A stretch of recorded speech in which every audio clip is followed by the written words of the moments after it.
de la solitude, si j'avais un conseil à donner, eh bien, c'est Mm. d'avoir un chien. Vous voyez, Ah. un chien, ça vous oblige à sortir de chez vous et toute Mhm. personne qui a un chien va rentrer en contact chaque jour avec quelqu'un d'autre parce que c'est l'occasion d'échanger, de parler du Mm. chien, de dire s'il est mignon, s'il est sage, etc.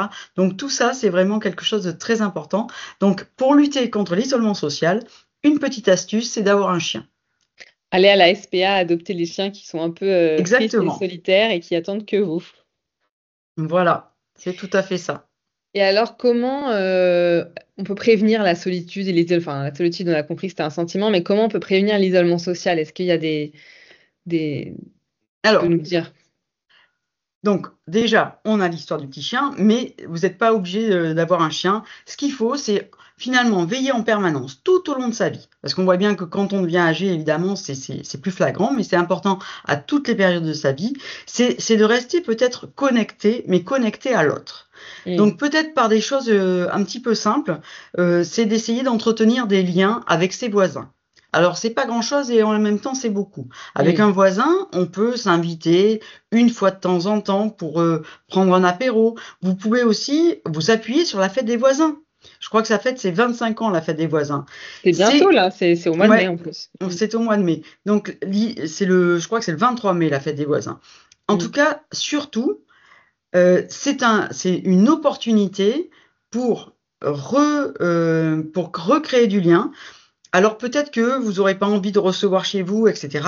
Mais sur cette journée-là, essayez vraiment voilà, de créer du lien, d'échanger. Et finalement, vous verrez que c'est toujours important d'avoir quelqu'un sur qui compter. Ça, c'est très, très important.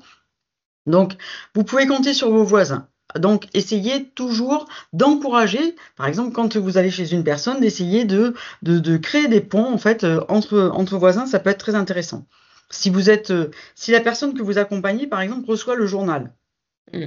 plutôt que de le garder pour soi, essayez peut-être de voir si on peut pas donner le journal une fois qu'on l'a lu à son voisin et peut-être que le voisin a un autre journal ou un mensuel et on va pouvoir l'échanger.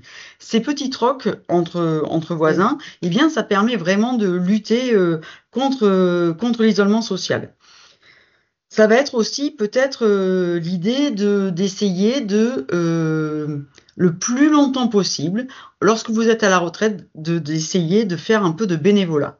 Donner de soi, aller vers l'autre, eh bien vous recevez quand même beaucoup plus que tout ce que vous donnez. Donc le bénévolat a aussi un impact très positif pour la santé et il n'y a rien de meilleur que ça pour sortir de son isolement social. Donc si vous pouvez le plus possible, et puis encourager en tout cas les personnes que vous accompagnez à participer, à faire du bénévolat, mais souvent celles que vous accompagnez aujourd'hui, elles sont trop âgées, mais vous pouvez essayer de trouver des bénévoles qui vont pouvoir venir accompagner ces personnes, de même que lorsque vous serez des auxiliaires de vie qui avanceraient en âge, n'hésitez pas à vous lancer là-dedans, vous êtes particulièrement formé pour cet accompagnement, donc vraiment l'idée c'est qu'à chaque âge de la vie, on puisse aussi s'engager vers l'autre. C'est finalement ça aussi c'est prouvé pour la santé de tous et notamment de celui qui donne ses temps de bénévolat, et bien qu'il a une meilleure qualité de vie et une meilleure santé. Donc n'hésitez pas, voilà, tout au long de la vie, c'est bien de pouvoir s'engager, d'accompagner et d'être solidaire. Ça c'est un mot important sur lequel je reviens souvent, mais la Mm. solidarité finalement, elle est très très importante tout au long de la vie et elle permet vraiment de rompre cet isolement social. Après, le dernier conseil que j'essaierai de faire, c'est d'essayer de maintenir en fait les liens avec sa famille. Mm. Parfois, on est aujourd'hui avec les réseaux sociaux, on a beaucoup tendance à limiter, à envoyer à sa grand-mère une petite photo sur Facebook, etc. Voilà, mais de temps en temps, se déplacer, se rencontrer, ça remplace absolument enfin les réseaux sociaux dans le sens d'internet ne remplacent Mm. pas la visite, la rencontre, Un voilà, café. un café, du toucher aussi, c'est important de se Mm. toucher, de s'embrasser, de se câliner, tout ça, ça fait beaucoup de bien. Donc il faut vraiment essayer d'aller là-dedans et ça c'est enfin voilà, c'est des facteurs pour prévenir la solitude. En tout cas, toujours donner un peu de soi, un peu de son temps, et on recevra tout autant. Exactement.